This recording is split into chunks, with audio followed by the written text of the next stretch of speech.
Assalamualaikum warahmatullahi wabarakatuh. Halo semuanya, kembali lagi bersama saya Nita Aprilia, belajar di SMKN 11 Bandung. Pada video kali ini saya akan kembali membahas materi mengenai networking model. Sebenarnya materi ini sudah pernah saya bahas pada video sebelumnya, namun kali ini kita akan membahasnya kembali. Jadi untuk lebih jelasnya, mari kita mulai pembahasannya. Nah, pertama kita akan membahas pengertian dari networking model. Networking model itu adalah konsep atau gambaran dasar dalam arsitektur jaringan komputer. Fungsinya sebagai standar atau pedoman supaya perangkat yang terhubung dalam satu jaringan bisa saling berkomunikasi dengan benar. Jadi networking model ini menjelaskan langkah-langkah bagaimana data dikirim, diterima, sampai diproses dari satu perangkat ke perangkat lain. Dengan adanya model ini, proses komunikasi data jadi lebih terstruktur dan tidak asal-asalan. Kalau dijelaskan lebih sederhana, networking model itu bisa kita anggap seperti aturan atau pola kerja dalam sebuah jaringan. Ketika kita mengirim data, sebenarnya data tersebut tidak langsung begitu saja sampai ke perangkat tujuan. Ada beberapa proses yang terjadi di belakangnya. Networking model juga membantu kita memahami proses tersebut dengan cara membaginya menjadi beberapa bagian atau lapisan. Seperti lapisan mempunyai tugas yang berbeda, tetapi semuanya saling berhubungan untuk memastikan data bisa dikirim dari pengirim sampai ke penerima dengan baik. Contohnya, ketika kita mengirim pesan melalui internet, dari perangkat kita, data akan diproses terlebih dahulu, kemudian dikirim melalui jaringan, diteruskan menuju tujuan, dan akhirnya diterima oleh perangkat penerima. Nah, networking model membantu kita memahami apa yang terjadi pada data selama proses tersebut.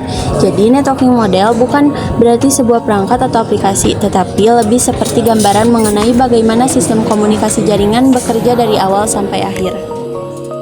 Nah, ini ada gambar OSI model dan TCP/IP model. Pada gambar ini kita bisa melihat perbandingan antara OSI model dan TCP/IP model. Keduanya sama-sama digunakan sebagai acuan untuk memahami bagaimana komunikasi data berlangsung dalam sebuah jaringan, tetapi jumlah layer dan pembagiannya berbeda. OSI model memiliki 7 layer, sedangkan TCP/IP model pada gambar ini memiliki 4 layer. Perbedaannya terlihat pada pembagian layernya.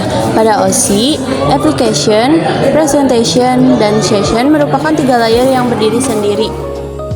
Sedangkan pada TCP/IP, ketiga fungsi tersebut digabung menjadi satu bagian, yaitu application. Kemudian pada bagian transport, keduanya memiliki layer transport yang fungsinya secara umum berkaitan dengan komunikasi antar perangkat, sumber, dan tujuan. Di bawahnya, network pada OSI dipandangkan dengan internet pada TCP/IP, sedangkan data link dan fisikal pada OSI digabung menjadi satu bagian yang disebut network access pada TCP/IP. Jadi, bisa kita lihat bahwa TCP/IP menyederhanakan beberapa layer yang ada pada OSI menjadi satu layer yang lebih luas. Jadi, perbedaan utama dari gambar ini adalah jumlah layer dan cara pembagian fungsinya, bukan berarti keduanya memiliki tujuan yang benar-benar berbeda. Nah, sekarang kita akan membahas satu persatu dari OSI model dan TCP/IP model. Sebelum membahas layer per layer pada OSI model, saya akan menjelaskan dulu pengertiannya. Jadi, OSI model itu adalah singkatan dari Open System Interconnection, adalah model standar yang digunakan untuk menjelaskan bagaimana data dikirim dan diterima melalui jaringan komputer. OSI model membagi proses komunikasi jaringan menjadi 7 lapisan, sehingga setiap bagian dalam proses jaringan lebih mudah dipahami, diatur, dan diperbaiki jika terjadi masalah. Nah, sekarang saya akan membahas layer per layer dari mulai nomor 1, yaitu ada fisikal. Fisikal berhubungan dengan pengiriman data secara fisik melalui kabel, konektor, atau sinyal wireless. Yang kedua, ada data link, yaitu mengatur komunikasi dalam satu jaringan dan menggunakan MAC address. Yang ketiga, ada network, menentukan jalur pengiriman data menggunakan IP address dan routing. Yang keempat, ada transport, yaitu untuk mengatur pengiriman data dari sumber ke tujuan menggunakan TCP atau UDP. Yang kelima, ada session, yaitu untuk mengatur sesi komunikasi mulai dari membuat hingga mengakhiri koneksi. Yang keenam, ada presentation, yaitu untuk mengatur bentuk data termasuk enkripsi, deskripsi, dan kompresi. Dan yang terakhir, layer terakhir ada application, yaitu menjadi layer yang berhubungan dengan layanan jaringan yang digunakan aplikasi seperti browser dan Gmail. Jadi, mulai dari physical di bagian paling bawah sampai application di bagian paling atas, masing-masing memiliki tugas yang berbeda untuk mendukung proses komunikasi data dari satu perangkat ke perangkat lainnya. Nah, selanjutnya saya akan membahas TCP/IP model. TCP atau IP yaitu Transmission Control Protocol atau Internet Protocol adalah kumpulan protokol yang digunakan untuk mengatur komunikasi dan pertukaran data antar perangkat dalam jaringan, termasuk internet. Contohnya saat kamu membuka website, TCP membantu memastikan data halaman web diterima dengan lengkap, sedangkan IP menentukan dari mana dan kemana data tersebut dikirim. Nah, selanjutnya kita akan membahas layer per layer yang ada di TCP atau IP model. Kalau kita lihat dari susunan TCP atau IP model, terdapat 4 layer yang saling berhubungan dalam proses komunikasi data.